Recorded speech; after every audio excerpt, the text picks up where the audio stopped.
were used, their bodies were used to just produce children. And he said, so how now we are trapped in that same situations. And so our young kids, our young ladies are just having babies, fathers. Let me say this, what he said about fathers who are caught up in the chain of psychological slavery. He said, you're free, but because of the generational stuff that's been passed on, he said, you ever wonder why you saw, I mean, we were watching television the other day, and this one man had 8 children by different wives.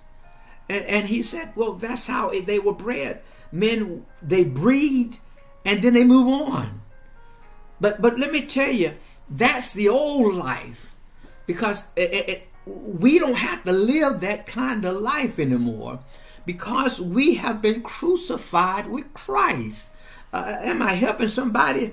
The things that you used to do, the things that you used to say, the places that you used to go, you don't have to do that because of that new position in Christ.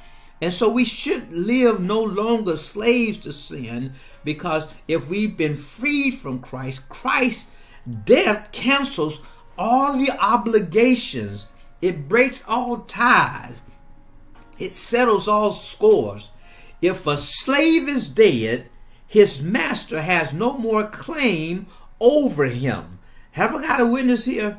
We were once slaves to sin, and we also were once physically and emotionally enslaved. But guess what? By our death with Christ releases us from a hard taskmasters, and we can deliberately tell that old enemy, the person you held in bondage is now dead. And that's what some of you've got to do. You've got to tell that adversary, you've got to tell that devil who's trying to hold you back, that I am now free in Christ. The bondage that you used to have over me, you don't have that no more. Those of you who are in abusive relationships, sisters, you got to stand up, and you don't have to take it like you used to. No, I do not condone anybody putting a hand on anybody.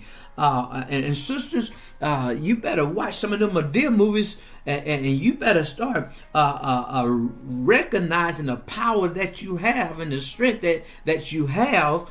But listen, take it to Jesus. Take your problems and your burdens to Jesus and leave them there, because I promise you, when you put this stuff in God's hand, God has a way of fixing it. And God has a way of making your enemies your footstool. And so our old self died on the cross with Christ. But fathers, our new self rises from the tomb with Christ. Are you with me?